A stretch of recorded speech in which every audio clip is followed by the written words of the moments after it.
Good evening, viewers. You're watching To The Point. I'm Preeti Chaudhary. Well, the Karnataka elections are in order in just a few months from now. One would expect that, at least on the face of it, our political parties would say that this election is about development, but not quite so. In Karnataka, it seems that the BJP seems to have charted out its poll strategy, which is ideology or communal polarization. Why I say that? I say it through what was said by not just a small-time leader in Karnataka of the BJP, but the Karnataka BJP president Nalin Kumar Kateel, sparking a fresh row when he said that this time the elections are all about, not a little about, not a bit about, but all about Tipu versus Sarkar. Where does development come into all of this? And does the Congress have a strategic, cohesive reaction in terms of a give back to the BJP? Can they actually make this election local? All of that over the course of the next 20 minutes.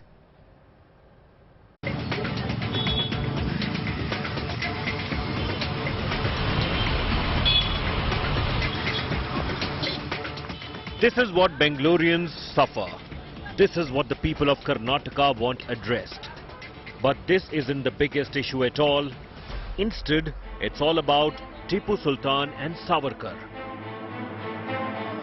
And the man weaving this narrative is none other than the Karnataka BJP chief, Nalin Kumar Kateel.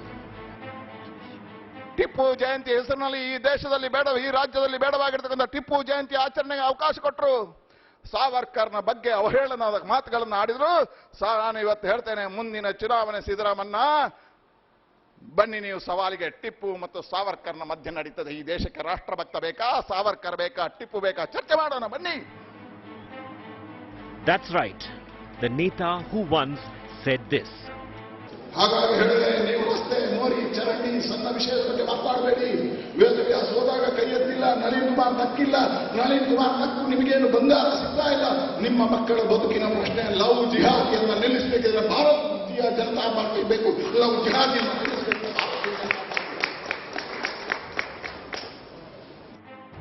Is now saying this election is about Tipu versus Savarkar.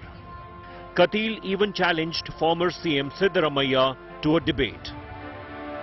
All political parties, as expected, have jumped headfirst into this debate. What he said is about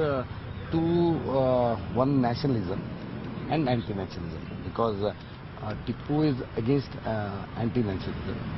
Our Savarkar is nationalism. So he might have told in that person. So 100% this election will be nationalism and anti-nationalism. 100% that will be. Tipu was someone who sacrificed his life for the freedom of this country. Who was Savarkar? Savarkar was someone who was living his life on pension from the Britishers, who wrote apology letters and lifelong served as an ally of the British. So if he wants to say that the fight is between Tipu and Savarkar, I want to ask him, in the last 4 years of your governance, do you not have anything to showcase to the people that you have achieved something for them? The Bombay government, meanwhile, has also taken a cue from Kateel and fired at Congress. It's a right statement. Politically, if you look at, if they are able to glorify Tipu Sultan, they are able to glorify, if you are going to talk about it, and Veer Savarkar is our own Indian. Siddaramaiah ji is talking about only Tipu Sultan ji. We are talking about Veer Savarkar. The Congress has hit out at Nalin Kumar's statement stating that the government doesn't have anything to show on the paper, and that is the reason they are trying to polarize the vote by influencing the voter communally. With you, journalist Madhu Sagairas reporting for India Today, Bengaluru. All right, viewers, has the BJP set its poll strategy in order before Karnataka elections, and the Congress, does it actually have a counter to that?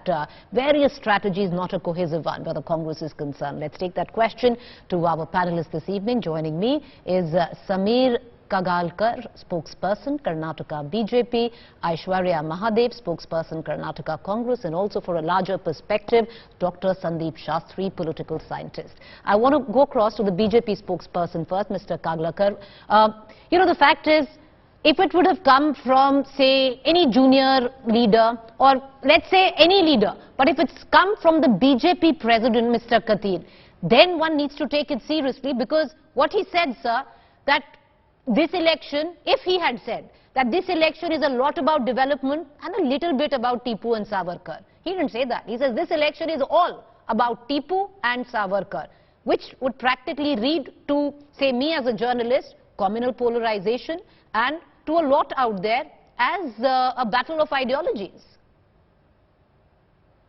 Thanks so much, Preeti, for having me on the show. BJP, as it is, takes it for granted that development is a must. It's a given.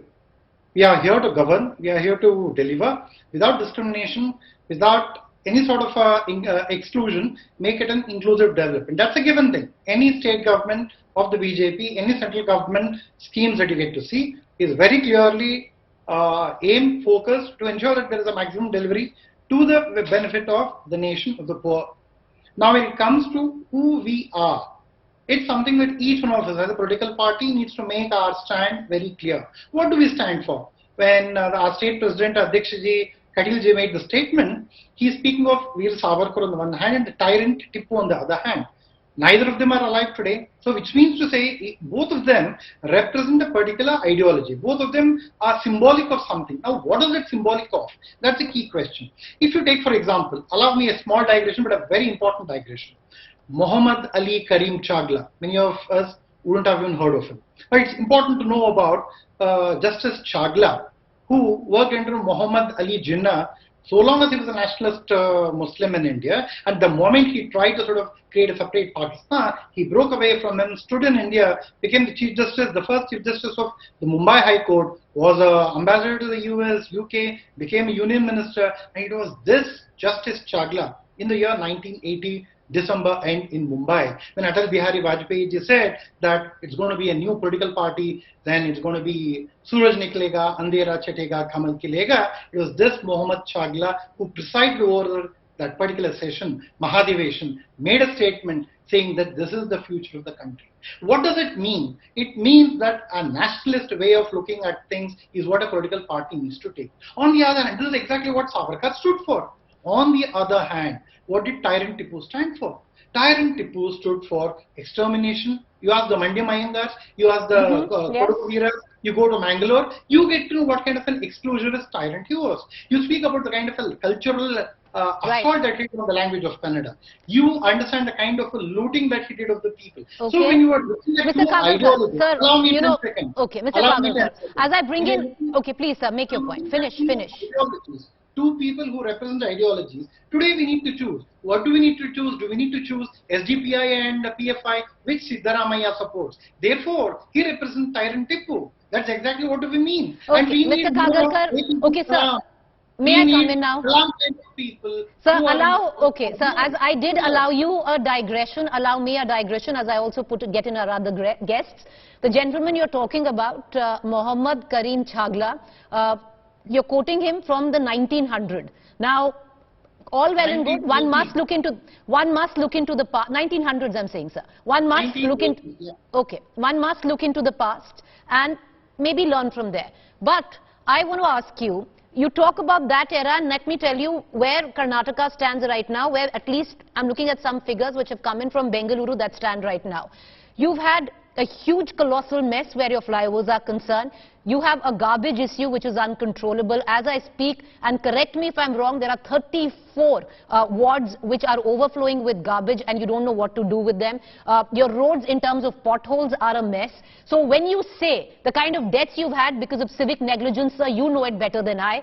So when you say that development is a given, where is the given, sir? Because when it is all about Savarkar and Tipu, collateral are the citizens of this country. Absolutely not. Unfortunately, what the kind of a twist that one gets to hear, exactly the way you are giving. It is a big gap in terms of development, yes, undoubtedly, yes. Do we need not to work on it? Yes. Did you not hear the Kerala High Court that rapped the knuckles of the communist government in Kerala and said that you fill up the potholes? That's true of Kerala, that's true of Karnataka, that's true of any other state. But at the same time, equally true is what Gadkari ji is doing from Kashmir to Kanyakumari, bringing up roads that are absolutely great American standard. While there is a need for the state leader, while there is a need for a local leader to emulate Gadkari ji, the fact that development as a focus is given is absolutely given. There is no negotiation on that front. Sir, have this conversation with the citizens of Karnataka, because many of them, and I can see it already come in online, a lot of people are tweeting with abject dismay and disbelief that you say development is a given. These are questions that these people are asking you. So, on the other account, I'm going to just bring in our other guests. Aishwarya Mahadev, spokesperson Karnataka, is also with us. So is Dr. Sandeep Shastri. Aishwarya Mahadev, I want to ask you, can the Congress actually keep this election local? Because at least as a journalist, one doesn't quite see a cohesive strategy on your account. If you have a Mr. Siddaramaiah who keeps talking about Tipu, you can't even mention that to the camp of DK Sivakumar, because they'll only talk about development and very wary of even getting into the Tipu Savarkar controversy. Good evening, Preeti. I really want to take a moment to appreciate Mr. Samir, because he seems far more intelligent than all of his unit put together, because he's trying to rationalize something that really does not have a rationale, especially when they're trying to rational somebody like Savarkar versus Tipu, because let's be very, very honest, that the geopolitics of my state, whether it is Tipu or whatnot, opens up wider connotations, because Tipu Sultan defended my state or whatever was rudimentarily the area against people including the Marathas that plundered Hindu temples, and you saw Tipu defending them. You saw a whole lot of history, because geopolitics is a completely different issue from what is politics of today. One. Second thing is, Preeti, let's be honest, that the BJP has been pushed to a point of absolute disrepute and absolute sort of with nothing else to talk about, that they will talk about, you know, in the car, like in Amrit Kal, in the area of Vikas, or the age of Vikas, that the only thing that they have to talk about is history. And it's extremely shameful, it's extremely sad, and Samir is extremely intelligent that he does not have to defend this. But today in Karnataka, I am a Kannadiga, I am a proud Kannadiga. That when I say that my state has far more issues, whether it is Paura Karmikas protesting, whether it's Anganwadi workers protesting, whether it is BBMP workers protesting, or it's whether the sort of development in my state that has come to a standstill. Priorities in my state are far greater than what has happened in history. And Mr. Kagalkar should not really be mired in that, and to answer to the people of the state. Because when you talk about Amrit Kal, when you talk about Vikas, why are you talking about 60 years ago? But Aishwarya, let's talk about what you're talking about.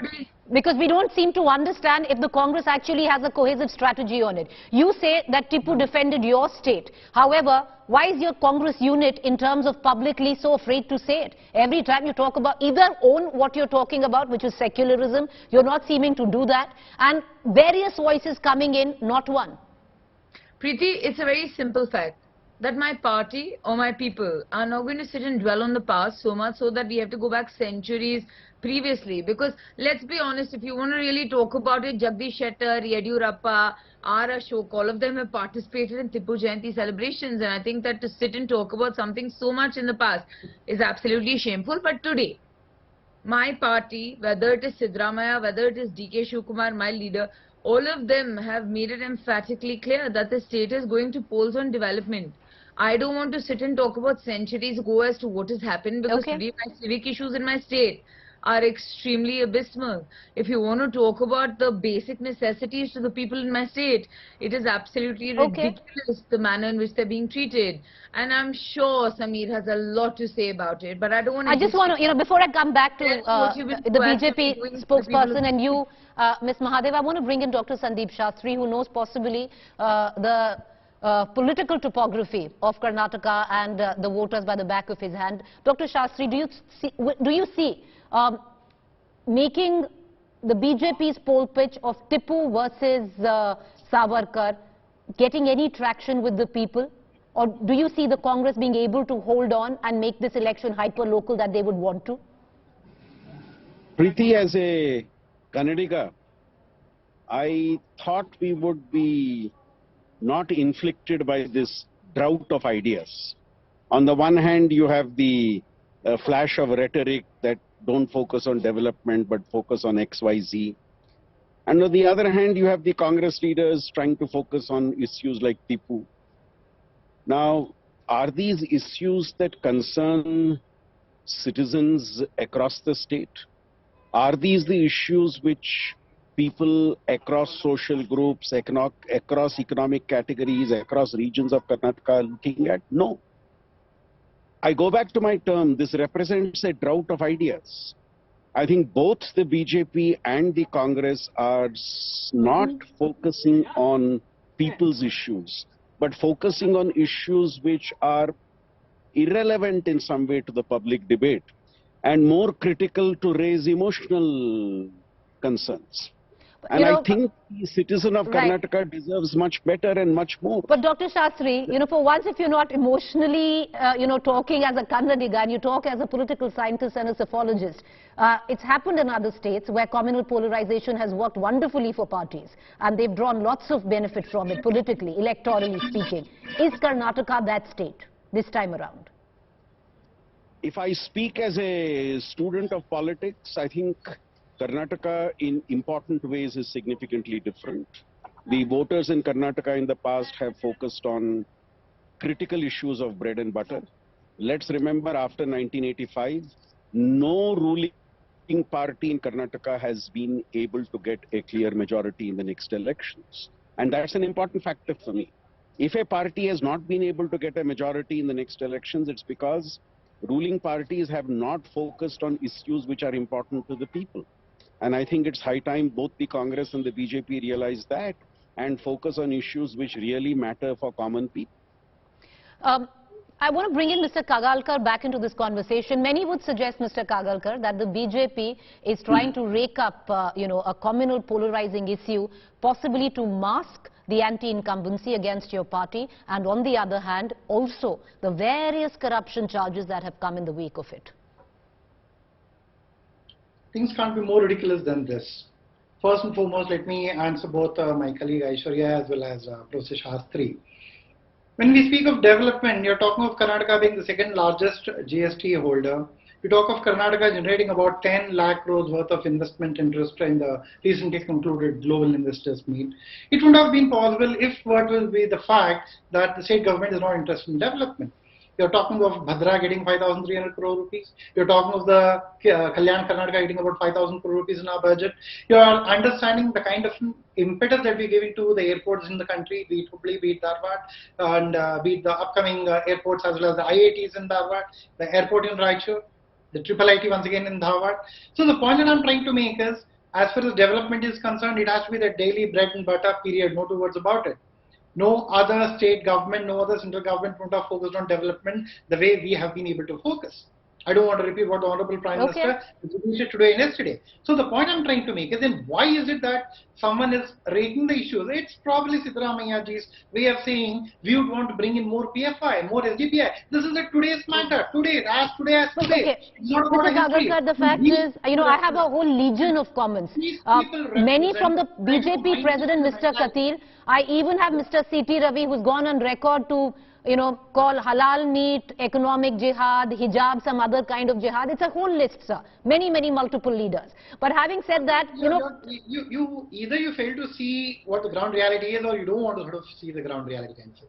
Isn't it a very exclusive way of, for example, when you start saying that this is the halal way of doing, wherein you exclude certain communities from a business, and a small hitback in terms of saying 2 days in a jatra you cannot, you see the kind of an impact that it has. You understand it might have political impact. It might have political impact. Ground realities I differ with, but that is the point. I'm sure the hustings will be a bigger example of that. But Aishwarya Mahadev, one quick question. I need to close the bulletin, and I want to ask you, what is the cohesive response of the Congress to all of this? Because you've always sidestepped it. There's no response at all. Preeti, honestly, I feel very bad for Sameer and all the best for what is to come. But Preeti, very simply, that the Congress party has always spoken about development. We have focused on a positive agenda. You can see that the BJP is inevitably going to talk about an us versus them. You're going to sit and create a Tipu versus Savarkar. You're going to go back into history because shamefully, your government has not done enough for you to talk about your progress or your development in the past. how many ever years that you have from since when you came illegally to power. So that is the reality today, Preeti, and you're going to see this continuing. The Congress party has been very, very clear, very cohesive, very emphatically stating. Well, we are not quite seeing that, Aishwarya, but fine. Development, and we're going to talk about the weakness of the BJP because they've done nothing for 5 years. That's why Kateel, like a clown, is talking like this, and Sameer, poor thing, is being forced to talk like you know, let's steer clear of any name calling. It doesn't benefit the debate as well. We understand. Let's just keep that out. Sad. Okay, Dr. Sandeep Shastri, 20 seconds, sir, and I'm going to quickly close the show. Last, what I would reckon 2.5 months to go in. How do you see things pan out right now? Would you reckon it's a neck-and-neck fight? Where things stand? It's clearly a neck-and-neck fight, Priti, and I think every move that either party makes is going to have an impact. Critical will be the way parties distribute tickets and how it impacts on the unity of the party. Because no party has declared a chief ministerial candidate. So when the candidates are decided, that will be crucial. And I think which party has greater unity and less unity has an added advantage. All right. Well, right now, I would reckon both houses, be it the BJP or the Karnataka, when it comes about internal unity, are not quite there. But thank you. I appreciate all three of you for joining us. There'll be multiple debates in days to come. And trust India Today to get you the front row seats to this political thriller.